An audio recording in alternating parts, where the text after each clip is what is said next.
Oče, prosimo te za tvojega svetega duha, naj nas vodi pri tej homiliji, razlaga in nas prepriča v naših srcih. Torej, danes je Božja beseda o tem, da druženje z Bogom, ki je v duhu in resnici, besedi, druženje z Bogom nam daje življenje in nam daje rešitev. Kajti Bog je potem vedno z nami.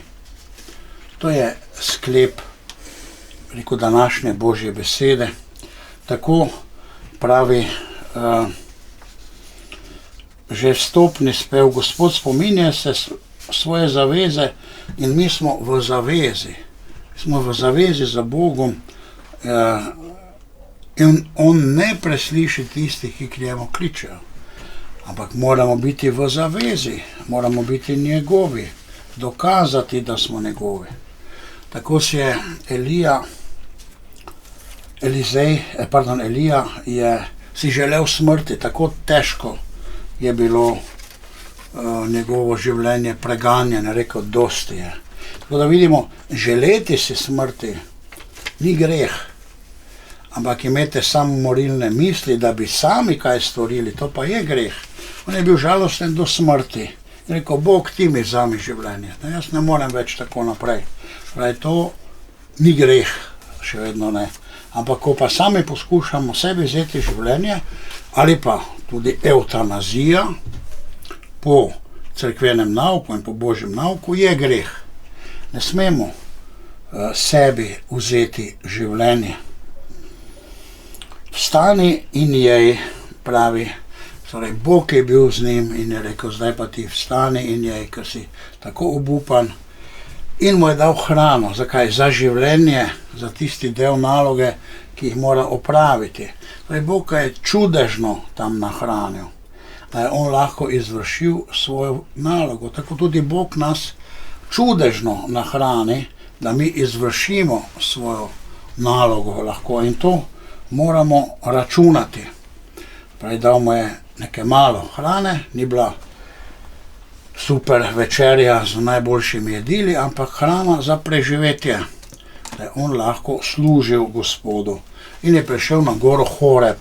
Gora Horeb, tam je bil danih 10 zapovedi potem Mojzesu. Tako pravi psalm, torej okusite in glejte, Gospod je resnično dober. To pravi, ne samo mi verujemo in hodimo in nič se ne dogaja. Ne, okusite, se pravi, izkusite, kako je Gospod dober. Naše krščansko življenje je tudi izkušnja, je resnična potešitev duše in srca. Z Gospodom se ponaša moja duša, torej v naši duši se mi združujemo z Bogom. Ne moremo se združevati z Bogom na zunanje. V vsakem slučaju se mi združujemo z Bogom v naši notranjosti. Jaz se združujem z Bogom in pravzaprav še boljše, Bog v meni, v mojem jazu, v meni prebiva, da imam jaz potem življenje v sebi. Zato, kadar mi prisluhnemo sebi, v bistvu prisluhnemo Bogu, ki je v nas in nam daje življenje, če ga mi ne izženemo smrtnimi grehi. Tako lahko vedno slišimo Gospodov glas v globini naših duš. Vseh mojih strahov me je rešil, pravi, glejte nanj in boste žareli od veselja. Gledamo na Gospoda s srcem, z dušo, s pozornostjo in razumemo, kaj se dogaja, in takrat, ko razumemo, se lahko z njim tudi družimo. Torej, Bog skrbi za svoje ljudi, to je zate in zame, in vedno bo poskrbel. To želim sam verovati in tudi mi tako verujemo, da če smo v njem, njegovo rešitev je z nami. Okrog Boga boječih je on in jih rešuje. Kaj pa Boga neboječih? Ne, oni pa padejo v trpljenje, da lahko potem razumejo, kje in svobodno sprejmejo Boga in njegovo pot. Blagor možu, ki se k Bogu zateka. in živi. Tako, ne samo, da zmoljen oče naš, živi. In lahko rečemo, gorje možu, gorje človeku, ki se Bogu ne zateka. Če se Bogu zatekamo, pa moramo biti tudi po njegovi volji, ki je ljubezen, pravi danes drugo berilo. Ne žalostite, torej Bog se žalosti Svetega Duha, s katerim ste bili kot s pečatom zaznamovani za dan odrešenja. Ne žalostiti s čem? Z jezo, besnenjem, rohnenjem, preklinjanjem, hudobijo, vred. Se pravi, vso to rohnenje, jeza je hudobija. Je hudobija. Zato pravi, bodite dobrosrčni, to je služba Bogu. In nekdo, ki misli, da je veren, pa kar nas pa pravzaprav vse zanaša, pa tudi v to smer, ne misli, da je veren, pravi, kajti njegova pobožnost je prazna. Naša pobožnost je prazna, kadar popuščamo hudobiji. Posnemamo torej Boga, posnemamo našega Gospoda Jezusa, ki je rekel, vidiš mene, Filip, vidiš mene, potem si videl očeta. Jezus je podoba Božja, ko se je on iz ljubezni daroval za nas. Zato Božji človek gleda na to, kar je v njegovem srcu. V njegovem srcu je ljubezen do vseh ljudi, da bi se rešili, in zato je pripravljen tudi žrtvovati, se pravi, sebe na nek način, tudi v majhnih stvareh, da ne gleda samo nase, na svoje zadovoljstvo, v glavnem telesno, ampak gleda na pravičnost in na Božjo ljubezen. Jaz sem živi kruh, ki sem prišel iz nebes. Jezus je ta kruh, ki nas hrani, da lahko tudi mi, kakor prerok Elija, prehodimo težko pot tega našega življenja. In na koncu daje ločitev, pravi, jaz sem kruh, ki sem prišel iz nebes. Če kdo je od tega kruha, bo živel vekomaj. Pravi, kruh pa, ki ga bom jaz dal. Pa lahko rečemo na sveto hostijo. Se pravi, pri zadnji večerji nas on hrani. Zakaj nas hrani? Da ne bomo pomagali na tej poti. Je pa kruh za življenje sveta. Torej, za ta svet mi še posebej lahko uživamo njegovo telo in njegovo kri, ki je za ta svet, in kri zaveze. Mi smo v krvi zaveze, to je mogočna beseda. V krvi zaveze smo z Bogom po Jezusu Kristusu.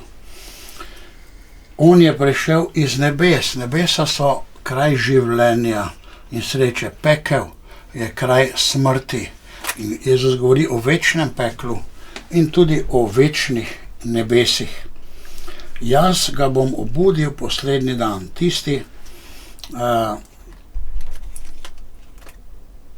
ki pridejo k njemu, ima Jezus to oblast, pravi, on ni čisto navaden človek. Jaz ga bom obudil poslednji dan, je očetova beseda, ampak na nek način govori tudi v svoji osebi. Kdor posluša očeta, kje mi slišimo očeta? Takrat, kadar smo pozorni. Če hočemo prisluhniti očetu, takrat mi prisluhnemo očetu in se damo od njega poučiti. Torej, vsaki pozornosti je poučitev. Zato je pozornost pa vedno na nek način, da se umirimo in pogledamo, kaj se dogaja, in da pogledamo svojo notranjost. Tam nam Bog daje odgovore. Odgovore ne prihajajo samo iz zraka ali pa izredno nam Bog spregovori, ampak s tem, ko gledamo Božjo besedo, gledamo Jezusa, smo pozorni na njega, pozorni na očeta, na njegov nauk, ko potem živimo, torej tako, takrat pa ljubezen in razodetje lahko pride v naše srce in takrat ga srečujemo tudi v srcu. Kruh, ki vam ga daje Oče, torej Bog pošilja Jezusa, Bog Oče pošilja Jezusa, da ne bi omagali na tem svetu. Torej, to je izraz ljubezni. Zakaj bi omagali? Zato, ker je na tem svetu zelo težek boj, zelo veliko trpljenje, zelo bi rekel, pretkane laži hudega duha in zavajanja, ki jih mali človek, ki ni z Bogom resno povezan, ki živi iz dneva v dan, ki je tako nastavljen, da ne more niti razmišljati, ker nima časa, mora se boriti za preživetje, mora se ozdraviti, mora skrbeti za svoje stanovanje, delati celo življenje, pa nima nič. Takšen človek je potem zlahka premagan in izgubljen, kajti ni tesno z Bogom in ne vidi te prevare. Med ostalim je zadnja prevara bila otvoritev olimpijskih iger. Tam je bilo polno sporočil, ki jih nekdo, ki ni pazljiv, ki o tem ne razmišlja,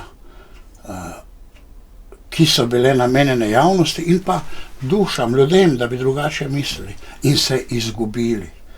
Mi mislimo, da je javnost pa mediji, da je to vse božje, da to vse pravično. Ni. Torej, tam se vrši duhovni boj. Za koga? Za duše, za tvojo dušo. Ali boš božja, ali boš hudičeva. Za tvojo dušo, ali boš božji, ali boš hudičev. Koga si boš izbral? Zato nam on pošilja kruh za živeti ta svet, da preživimo ta svet. Prihaja k nam, da nam daje ljubezen.